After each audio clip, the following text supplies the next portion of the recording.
Hello, welcome to the channel. हमारी art and culture की इस सीरीज में आज हम सेकंड चैप्टर कवर करेंगे जो इंडियन डांसेस नृत्य के ऊपर है। तो इस लेक्चर में हमने नृत्य को समझने के लिए उसे दो भागों में बांटा है, एक है तांडव और एक लास्य। देखो, तांडव माने वो डांसेस जिसमें थोड़ा एग्रेशन होता है, जबकि लास्य में ऐसा नहीं होता, वो सॉफ्ट होते हैं। तो उस तांडव के अंदर हमें दिखते हैं कथकली, कथक और मणिपुरी। तो ये हो सकता है आपसे जीके में यहीं से क्वेश्चन बन जाए कि इसमें से कौन सा तांडव फॉर्म में नृत्य होता है, कौन सा नहीं। और दूसरा, अगर आप लास्य फॉर्म में देखेंगे तो लास्य में हमें दिखता है भरतनाट्यम, मोहिनीअट्टम और कुचिपुड़ी। तो ये दो पार्ट में हमने फॉर्म्स को करा है। अब इन डांस फॉर्म्स को एक एक करके समझते हैं कि इनमें और क्या क्या इंपॉर्टेंट थिंग्स हमें एग्जाम से रिलेटेड मिल सकती है, और वो भी जो हमें थोड़ा देखना चाहिए कि इसमें क्या होता है। हमारा पहला डांस फॉर्म है जो वो है मोहिनीअट्टम। तो इस मोहिनीअट्टम में पहला जो हमें समझनी है इसकी की डिटेल में, वो है इसका ओरिजिन, उद्भव कहाँ हुआ, वो केरल में। तो मोहिनीअट्टम कहाँ का डांस है? केरल का। ये पहला क्वेश्चन है, ध्यान रखना। इसकी शैली की बात करेंगे तो देखो, ये एकल नृत्य। एकल नृत्य का क्या मतलब है? इसमें सोलो परफॉर्मेंस होता है। मतलब कभी आपने देखा होगा कि दो लोग डांस कर रहे हैं ग्रुप में, या फिर तीन चार लोग होते हैं वो परफॉर्म करते हैं, बट नहीं, ये क्या होता है, सिंगुलर, एक सिंगल ही फॉर्म में परफॉर्म किया जाता है। इसके पीछे क्या मैथोलॉजी है, यानी पौराणिक कथा क्या है? देखो, ये माना जाता है कि समुद्र मंथन के दौरान विष्णु जी ने मोहिनी का रूप धारण करके ये डांस परफॉर्म किया था। इसका नाम मोहिनीअट्टम पड़ा और ये ऐसा परफॉर्म किया जाता है। अब इसके कलाकारों की बात करें तो ये स्त्रियों द्वारा ही होता है। ठीक है, ये पुरुषों द्वारा नहीं होता, स्त्रियों द्वारा ही होता है। अब आगे पढ़ते हैं इसके बारे में। वो है इसका इतिहास और शब्दावली।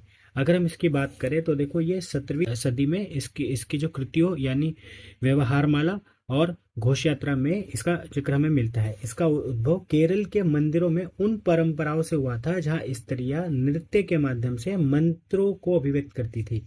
देखो, कोई ब्राह्मण है, वो उस वक्त क्या करते थे, पंडित जो भी मंत्र पढ़ रहे हैं तो वो मंत्र सबको समझ में ना आ पाए शब्दों के जरिए, तो कई स्त्रियां उसको क्या करती थी, नृत्य के ढंग में उसे परफॉर्म करती थी। ये एक इंपॉर्टेंट बात है और ये आपको वैसे भी पता होनी चाहिए।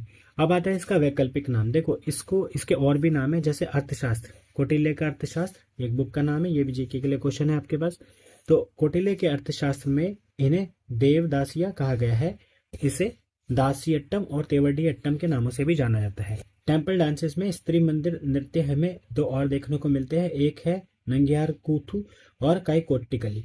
ये दो फॉर्म्स भी हैं हमारे पास स्त्री डांस से रिलेटेड। तो मोहिनीअट्टम के बारे में आपको जो जो ध्यान रखना है वो ये कि ये एक तो केरल का है और ये केवल स्त्रियों द्वारा किया जाता है। अब ये इंपॉर्टेंट बात थी जो मैंने आपको बताई थी, ये हो सके तो आप याद रखना। एक ये जिसमें लिखा है समुद्र मंथन के समय विष्णु जी ने मोहिनी का रूप धारण किया था।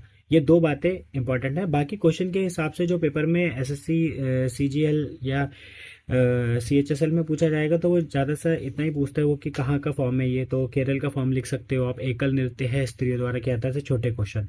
लेकिन अगर आप थोड़ा यूपीएससी की तरफ बढ़ेंगे तो आपके लिए ये पौराणिक कथा वाली लाइन, और आगे ये बताया कि स्त्रियां नृत्य के माध्यम से मंत्रों को अभिव्यक्त करती थी। ये दो बातें ध्यान रखनी। अगला डांस फॉर्म देखते हैं जो कि है आपके पास कुचिपुड़ी शास्त्रीय नृत्य। इसकी उत्पत्ति आंध्र प्रदेश में है। आंध्र प्रदेश से ये मतलब मुख्य रूप से आंध्र प्रदेश में देखने को मिलता है।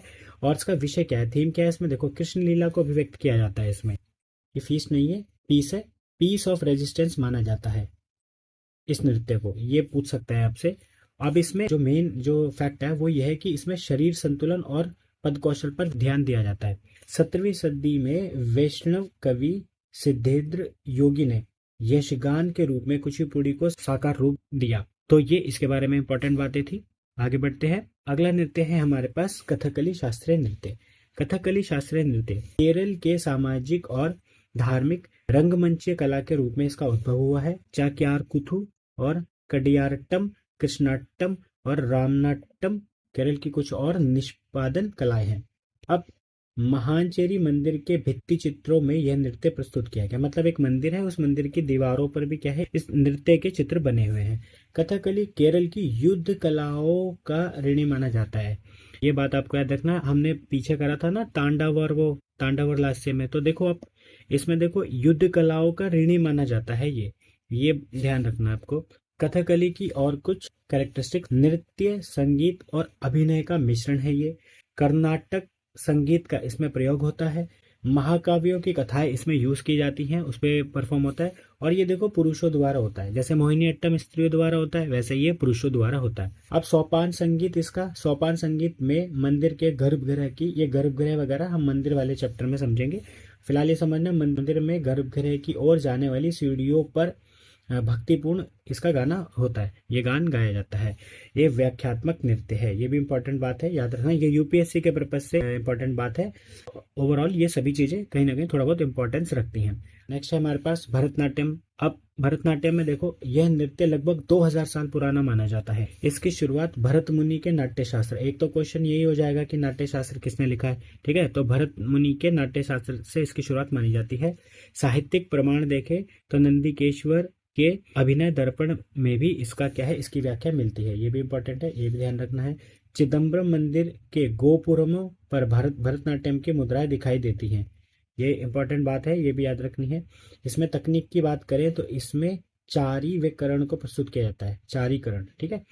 अब हमारे पास नेक्स्ट इसके फीचर्स में है, नेक्स्ट है हमारे पास इसकी विशेष स्पेशल स्टाइल में इसे एक हारी नृत्य भी कहा जाता है। संगीत वही कर्नाटक संगीत में रागों और स्वरों के साथ इसे प्रस्तुत किया जाता है। इसकी विषय वस्तु राम, शिव और विष्णु के जीवन की कथाओं को के वर्णन में जाती है। वाद्य यंत्र और वाद्य मंडलम। अब म्यूजिकल इंस्ट्रूमेंट क्या यूज होता है इसमें, देखो, प्रदर्शन के दौरान निम्नलिखित कलाकारों और वाद्यों का समूह में होता है। इसमें गायक होगा, है ना, बांसुरी, मृदंग, वीणा, करताल जैसी चीजों का इसमें यूज करके इस डांस फॉर्म को प्रेजेंट किया जाता है। अब हमारे पास नेक्स्ट है मणिपुरी शास्त्रीय नृत्य।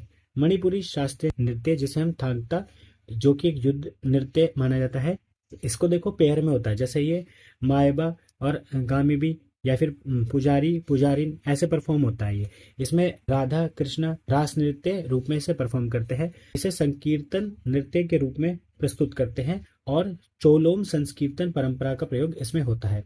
इसे लाई हरोबा के नाम से भी जाना जाता है। देवताओं का आमोद प्रमोद इसमें प्रस्तुत किया जाता है। अब तांडव और लास्य का मिश्रण है एक तरीके से, ठीक है, और इसकी गायन शैली को नट कहते हैं। और जयदेव की गीत गोविंद, ये एक बुक का नाम हो गया, जयदेव की याद रखना, गीत गोविंद में भी इसमें प्रस्तुत करता है, मतलब जयदेव ने जो गीत गोविंद लिखी है, इन गीतों पर ये डांस परफॉर्म किया जाता है। नेक्स्ट है हमारे पास लद्दाख के नृत्य। लद्दाख के नृत्यों में पहला है हमारे पास जबरो नृत्य। ये थिएटर फॉर्म में भी प्रस्तुत होता है, मतलब नृत्य का मतलब यहाँ पे सिर्फ डांस नहीं है, ये थिएटर की फॉर्म में भी प्रस्तुत होते हैं। ये पश्चिमी तिब्बत और वे इस्लाम तथा ब्रोकपा जनजाति से प्रभावित है। इसमें महिला पुरुष दोनों ही पार्ट लेते हैं और ये एक सामूहिक नृत्य है, ग्रुप में होता है ये, और लोसार पर्व पर इसे किया जाता है। अब ये लोसार पर्व भी आपको ध्यान रखना है लद्दाख में होता है, ठीक है, इसका स्टेट ऐसे भी पूछ सकता है। ऐसा ही फॉर्म और है जिसे हम कहते हैं लामा नृत्य। ये लामाओं व बौद्ध भिक्षुओं द्वारा प्रस्तुत किया जाता है, ये भी लोसर पर्व पर ही किया जाता है। आगे देखते हैं, आगे है हमारे पास याक नृत्य, ये दो लोगों द्वारा प्रस्तुत किया जाता है। उसके बाद है कौशन नृत्य, ये घुड़सवारों द्वारा प्रस्तुत किया जाता है। उसके बाद है हमारे पास भक्तोंशित नृत्य, ये विवाह समारोह पे किया जाता है। आगे है हमारे पास इन नृत्यों के अलावा कुछ अन्य नृत्य कलाएं, ये भी बहुत इंपॉर्टेंट है, आपको याद रखनी है, जैसे कि कलारीपेटू कहाँ परफॉर्म होता है, केरल में, सिलाम्बन तमिलनाडु, थांगता मणिपुर, थोड़ा हिमाचल, सरित सागर मणिपुर, ये सब ही आपको रखने हैं, जैसे कि ये कत्थी सामू, पाइका खाड़ा उड़ीसा, ये सारी चीज़ें आपको याद रखनी है। और ये कुछ इंपॉर्टेंट फॉर्म्स हमने यहाँ लिखी हुई हैं, ये आप सारी नोट डाउन करके लर्न करने की कोशिश करना। कुछ इंपॉर्टेंट होंगी वो आप कर सकते हैं, वैसे ही सारी इंपॉर्टेंट है, ऑलमोस्ट इसी में ही ये चीज़ें हो जाती है। जैसे कभी यूपीएससी में ये भी पूछा हुआ है, ऐसे अलग अलग चीज़ें पूछी गई हैं, तो आपको ये पूछे गए और जो पूछे जा सकने वाले हैं वो हमने यहाँ लिखने की कोशिश करी है। आई होप आपको ये सब समझ में आया होगा। ये सारी चीज़ें आपके लिए इंपॉर्टेंट है, इनको आप एग्जाम पॉइंट ऑफ व्यू से नोट कर सकते हैं। आई होप आपको ये सारे समझ में आए होंगे। Thank you, thanks for the lecture.